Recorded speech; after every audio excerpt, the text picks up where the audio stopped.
ஹரி ஓம். ராதே கிருஷ்ணா. அறிந்து கொள்வோம் பகவான் நாமங்களை, தெரிந்து கொள்வோம் அதன் பெருமைகளை. பகுதி 141. இந்த பகுதியில் 148வது திருநாமத்தை பார்க்க போகிறோம். அது விஷ்ணு சகஸ்ர நாமத்தின் 16வது ஸ்லோகத்தில் வருகிறது. ஸ்லோகம் 16. பிராஜேஷ்ணு போஜனம் போக்தா சகிஷ்ணு ஜகதாதிஜக அனகோ விஜயோ ஜேதா விஸ்வயோனிஃப் புனர்வசுகோ.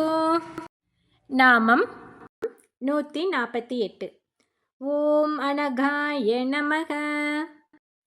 பாவமற்றவர், அதாவது தோஷங்கள் இல்லாதவர் என்று இதற்கு பொருள்.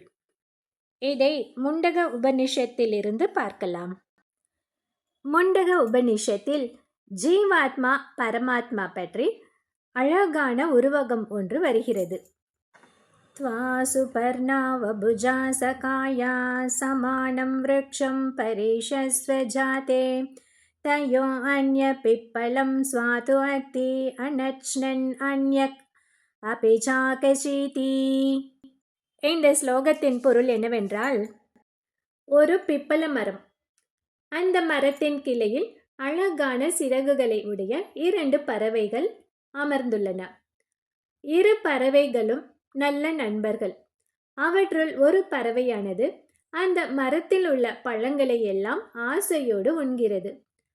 அவ்வாறு உண்பதால் அந்த பறவை இளைத்து கொண்டே போகிறது. மற்றொரு பறவையோ அந்த மரத்தில் உள்ள பழங்களை சாப்பிடுவதில்லை. அது நன்கு புஷ்டியாக ஆனந்தமாகவும் இருக்கிறது. எப்போதும் பிரம்மம், முக்தி, ஆன்மா என்றே பேசும் உபனிஷத் இங்கே திடீரென்று மரம் என்றும் பறவை என்றும் குழந்தைகளுக்கு கதை சொல்வது போல் பேசுகிறதே, என்ன காரணம்? இந்த கதை என்பது ஒரு உருவகம். இதற்குள் பெரிய தத்துவம் இருக்கிறது. அதாவது, பிப்பல மரம் என்பது உடல், மரத்தில் உள்ள பழங்கள் என்பது நம் கர்ம வினைகளின் பலன்கள். பழத்தை உண்ணும் பறவை ஜீவாத்மா, பழத்தை உண்ணாத பறவை பரமாத்மா.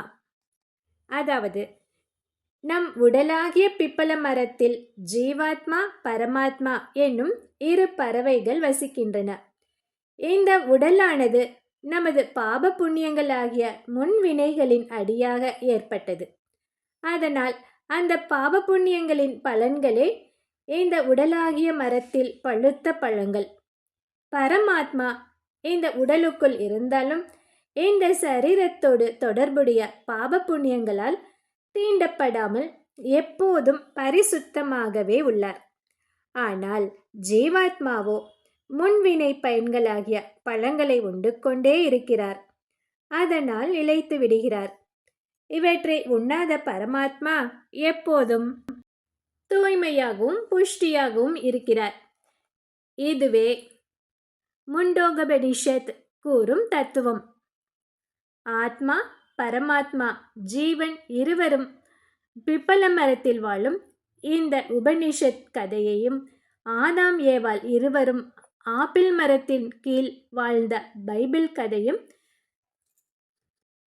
ஒரே போன்றதுதான். முண்டோகபனிஷத் விளக்கியது போல் வினை பயன்கள் உள்ளிட்ட எந்த தோஷங்களாலும் தீண்டப்படாத பரமாத்மாவை,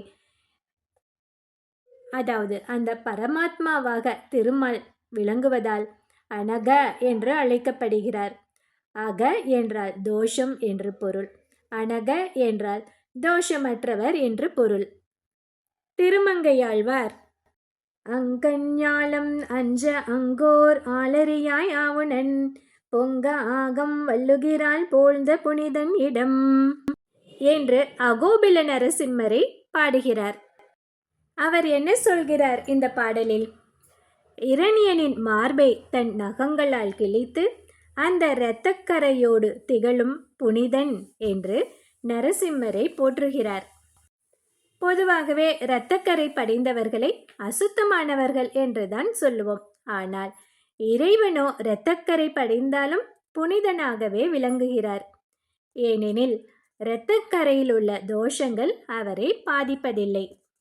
இப்படி தோஷங்கள் இல்லாதவராக திருமாலை காட்டும் அனக என்னும் திருநாமம்.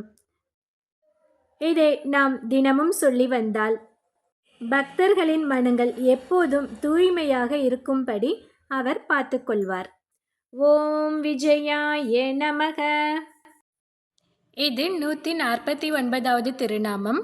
பிருகு முனிவர் அர்ஜுனனை என்ன சொல்லி ஆசீர்வதித்தார், அதன் பொருள் என்ன என்பதை பற்றி அடுத்த பகுதியில் பார்க்கலாம். ஹரி ஓம்.